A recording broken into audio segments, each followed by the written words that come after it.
Welcome everybody.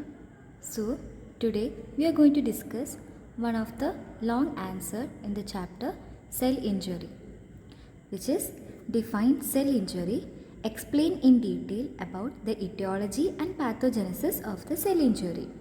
So while writing this answer or while telling you what these are, we will be covering what is the definition as per the question, etiology and pathogenesis.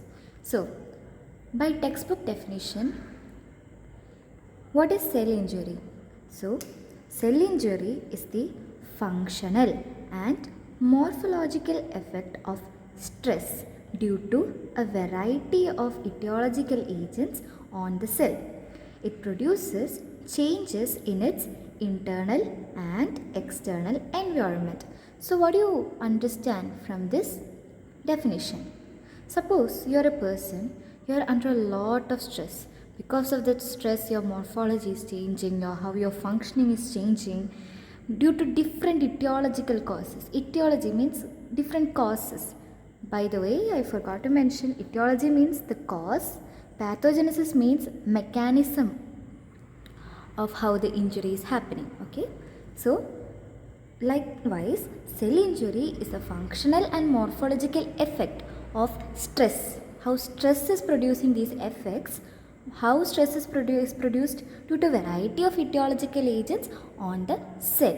So it produces changes in its internal and external environment. Now, what is the most common cause of cell injury? What do you think is the most common cause? Which will be hypoxia. Hypoxia means decreased oxygen supply. Hypoxia.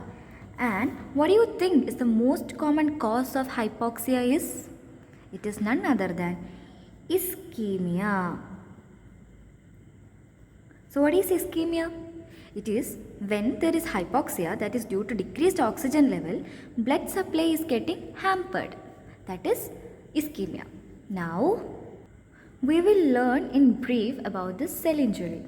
So when a cell is getting injured, first it undergoes adaptations. It doesn't really go to the cell death. Before that, it will try to adapt to its environment. Okay, so adaptation are of 4 types. These are the 4 types of adaptation which our cell will undergo. One might be hypertrophy, hyperplasia, atrophy and metaplasia, which is another session. I won't be discussing about adaptation in here. Another video will be coming up on adaptation. So suppose this adaptation is not working, it fails. So what is going to happen? First it will be a reversible cell injury. So once an injury is happening, it will try to adapt. If the adaptation fail, it will be reversible cell injury. What is reversible cell injury? We will come in a bit. It will come to this topic in a few minutes. So reversible cell injury. Even after having this reversible cell injury, if the injury is continuously happening, it will lead to irreversible cell injury, which will lead to cell death. Are you okay with this? Now we will move on to the next page. Okay, now we are going to study about the second part of the question, which will be etiology. Etiology means what are the causes. Now the causes which it can range from gross physical trauma, such as example, you can quote some examples such as road accidents, some grave wound, gunshot wound, everything like gross physical trauma, to a single gene defect even can be a cause of this cell injury. Now we will discuss what are the main causes are.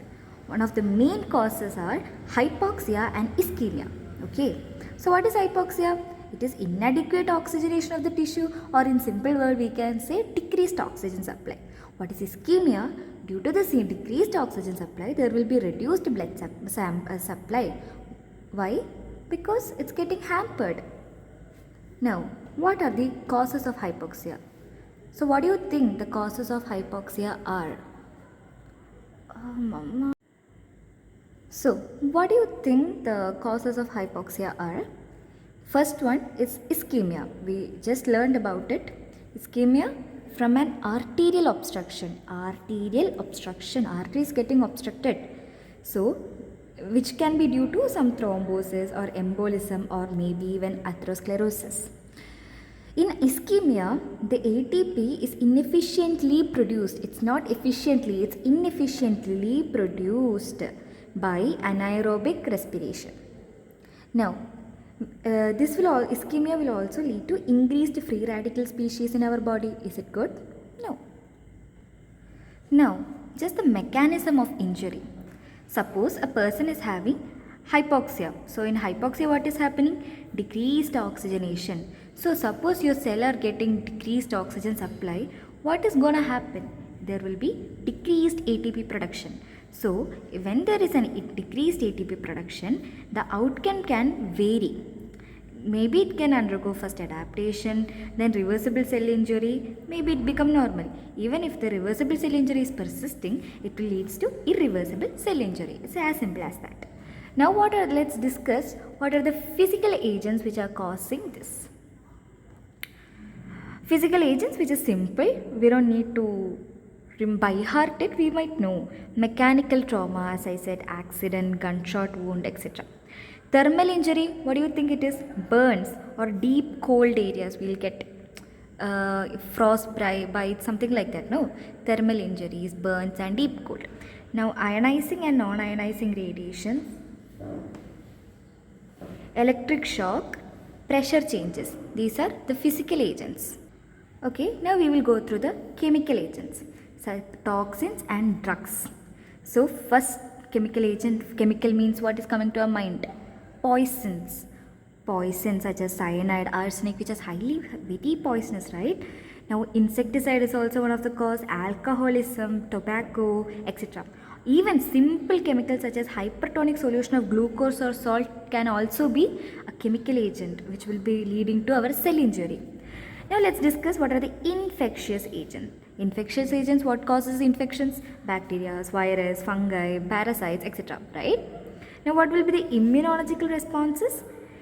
Some autoimmune diseases can cause, allergies can cause cell injuries or anaphylactic reactions. I didn't know what this was, so I just searched in Google and I got it is a type 1 hypersensitivity mediated by IgE antibodies. It's just nothing but an allergic reaction only.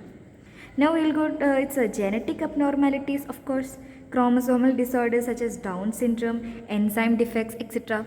Right? Now nutritional imbalances. So it can be 1 minute. Sorry for that. Nutritional imbalances. It can be either deficient, it is nutrition deficient, or it can be excess also. If it is deficient, it can cause protein energy malnutrition, vitamin deficiency. If it is in excess, it can cause obesity or hypervitaminosis. Now what about aging? How aging plays a role in this? When we are aging, what is happening? There is reduced capacity to repair DNA. Our body is losing its capacity to repair the DNA. So there is reduced ability of cells to respond to stresses. So whenever a stress is happening, it's going to damage the DNA, but our body, there is reduced capacity to repair this DNA. Yeah. Now 2 more causes, which is idiopathic and iatrogenic causes. Idiopathic means its cause is not known. Most common type of hypertension is idiopathic. Almost 90% of hypertension is idiopathic. The cause is not known. And iatrogenic means it is owing to the physician. Now we are done with the etiological causes. Now we will move on to the pathogenesis, which is the third part of this question. Pathogenesis of cell injury, which is the third part. Now, do you know this mitochondria is such an important person in our cell. It is a VIP of our cell. It is a main cellular component which is involved in all the pathways. So, if something happens to the mitochondria, don't you think all the pathways are also getting affected? This leads to cell injury and it can also lead to cell death. Okay. Now, what are the main causes of there are the possibilities of mitochondrial damage? What are the causes of it? Of course, first one is hypoxia and ischemia. You should by heart it. Hypoxia, ischemia. Maybe it can be also due to toxins. Maybe it can also even be like radiations also. Now other things, if there is increased cytosolic calcium influx, if there are more and more calcium is coming inside the cell, it is also going to damage our mitochondria. And reactive oxygen species, ROS, reduced oxygen supply. Sometimes even mutation of gene also can cause mitochondrial damage. Now we will learn about what are the major consequence of mitochondrial damage. Okay, wow. First thing, reduced production and depletion of ATP. Here comes our second VIP, which is the ATP. Don't you know mitochondria is the powerhouse of cell? It produces ATP. So now the mitochondria is getting affected. So what's happening? There is failure of oxidative phosphorylation. That means there is decreased ATP production. So second VIP is reducing. So ATP is getting depleted. Now there is loss of ATP which influences many cellular system. Since there is a loss of ATP, it is going to influence many systems. First and foremost thing, our sodium potassium ATPase pump, it is going to affect that. Why? Because anything happened to the ATP. ATP is not adequate. It causes accumulation of sodium inside the cell with the loss of potassium ion. So sodium ion is going to get accumulated inside the cell, and potassium is going to get outside the cell. Now result in the intracellular swelling. So now the cell is going to get swelled. Cell is going to get swelled, and there will be dilation of the endoplasmic reticulum. Now there is increase in the second cellular thing will be cellular system change will be, there will be increase in the anaerobic glycolysis. Okay, wow. Anaerobic glycolysis is getting increased. There will be, why? Because ATP is getting depleted. We need more ATP. Oxygen is getting depleted, ATP is getting depleted, we need more energy, we need more oxygen, we need more energy to work. So there is increase in anaerobic glycolysis again start its work. Then there will be accumulation of lactic acid will be happening. Lactic acid is getting accumulated. There will be decrease in the pH. Then which will lead to chromatin clumping. Chromatin, it is U, okay? Chromatin clumping. It will lead to chromatin clumping. Now, the third change, ribosomes are going to get detached. That will lead to, ribosome is protein. Protein is going to get detached. There will be reduced protein synthesis. Fourth effect is, effect are reversible initially, but prolonged ATP depletion will lead to irreversible injury. Then there is no way. The cell is going to die. Now, second is the mitochondrial damage. We are going to start again with our first VIP, which is the mitochondria. So, mitochondria is going to get damaged. So, let's see what and all is going to happen. How it's going to get damaged? We already discussed in that 2 or 3 pages back. It's either by toxin, hypoxia, increased calcium influx, ROS, anything can happen. Now, first let's see. Formation of permeability transition pore will be happening. There will be loss of membrane potential is getting lost, and it reduces the ATP. So how mitochondrial damage is affecting our ATP production? There will be a permeability transition pore will be forming in the mitochondria. Permeability transition pore. Through that there will be loss of membrane potential. Because of that it reduces the ATP. Second thing, it releases cytochrome C. Cytochrome C is an activator for apoptosis, cell death. Third is the loss of calcium homeostasis. So calcium is our, let's say it's our third VIP, okay. Damaged cell allow the influx of calcium. So if a cell is damaged, it's more calcium is gonna get inside the cell from outside. And endoplasmic reticulum, more and more calcium is going to get inside the cell. So once the calcium is inside the cell, what are the enzymes it's going to activate? Let's see. It's going to activate phospholipase, protease, endonuclease, ATPase, PPEA.